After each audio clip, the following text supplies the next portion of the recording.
So I actually bought. You can actually buy a socialist version of Monopoly. Yeah. It's and I bought it to play with my kids, and it was so funny. We were playing it. I remember my daughter; she was quite young, and she was like, "This isn't fun. I'm not enjoying this. Can we play the old one?"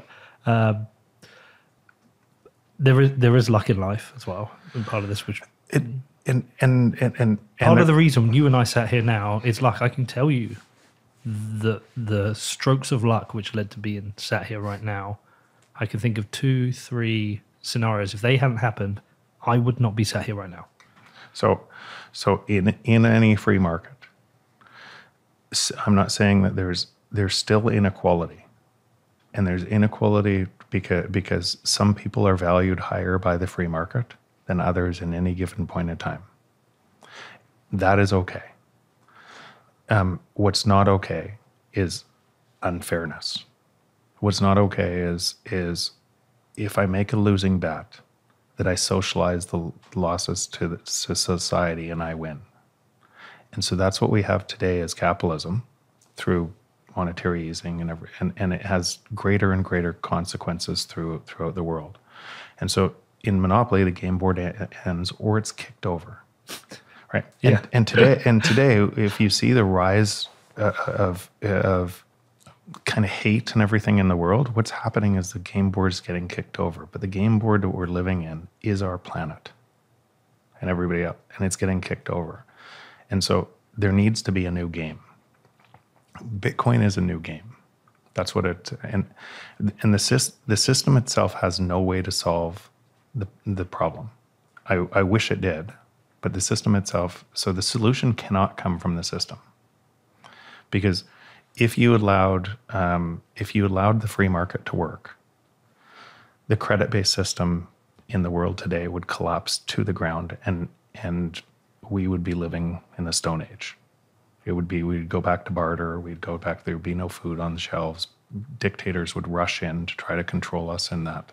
And so what governments are trying to do to stop that, the natural clearing functions of markets from happening, is door number 2, keep kicking the can down the road.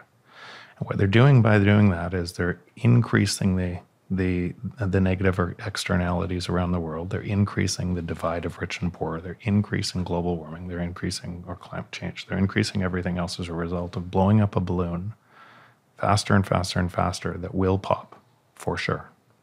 And that is the main issue here is the political cycle changes the incentives for how the economy should be managed, because there is no incentive for austerity.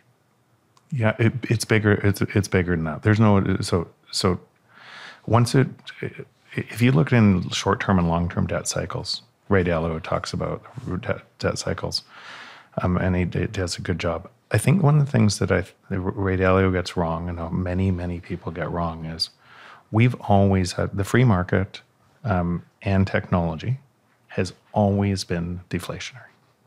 It's always made prices go down. And it's always made prices go down because we create technology to be able to do more more with us. So it's natural. It seems pretty obvious that anything you use kind of with technology is getting more and more efficient. But it's always evident with the TVs. So every time I buy a TV, it usually costs about the same, or maybe a bit less, but it's bigger and has better technology. Yeah, just so your calculator app on your phone, people think that it's free because of advertising. It's free because the marginal cost of production is 0. Do you want to go and create a calculator app? And why? Because it costs nothing. You can't make money on it. And when the marginal cost of production moves to 0, and it's digital in nature and moves everywhere in the world for free, it becomes free.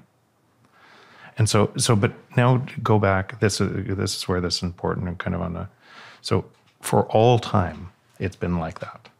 We create technology, we get more efficient, and it's for all time. Was the anchor to the system used to be gold, and for monetary velocity to expand through So you couldn't trade gold. It had to be centralized, and you couldn't trade gold from person to person, or at least at the speed that the society was moving. So speed of society moving, especially today, digital in nature everywhere. Speed society is moving and improving, is at a rate that's faster and faster. So technology is moving faster and faster exponentially through time. Then when you go back and anchor to gold, you have to build a credit-based system on top of gold. That credit-based system must expand forever. It keeps on expanding. And when you say short-term debt cycle, what ends up happening is short-term debt cycle is it can't keep expanding, so it collapses, and then it takes on again, and it keeps on growing. And then when it really collapses, the pain to society is so great that you have to kind of retake the gold. You go fight over the gold, world wars. Winner of the war sets a new monetary game from zero, and it all starts again. So, and why? Because one system is deflationary, one system is driving down our time, in other words, our time up, and one system has to go the other way, has to keep growing. And then it gets to a point in history where you have to break it, and you have to reset everything. We're entering that time in history again. And so now you have to ask, this time in history, why might that be different? Or this is different for a lot of reasons. We've never had a war machine that we could destroy the world in on a reset that it would look that could happen as we go to the next level. If it resets around gold or something like that, what would have to do is the winner of the new war would have to reset the rules around that, or there'd have to be a negotiated settlement around people who say, here's how we're going to reset this. And what Bitcoin, but it would start again because you'd have a credit-based system built on top. What Bitcoin is so different that it's not well understood is you both have the asset and the network on Bitcoin, but you also have the velocity, whether it's Lightning or on top of the layer 2 technologies. You have the velocities. You have the velocity of money through technology. So I can trade with anyone in the world anytime on an open, decentralized network that removes that ability to cheat from humans forever.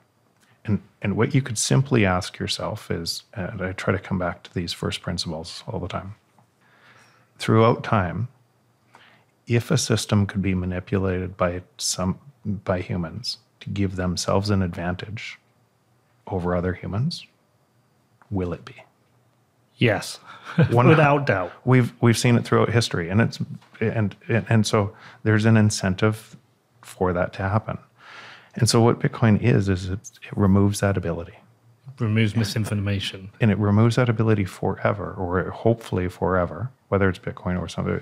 But that ability, because we wouldn't make the choice otherwise.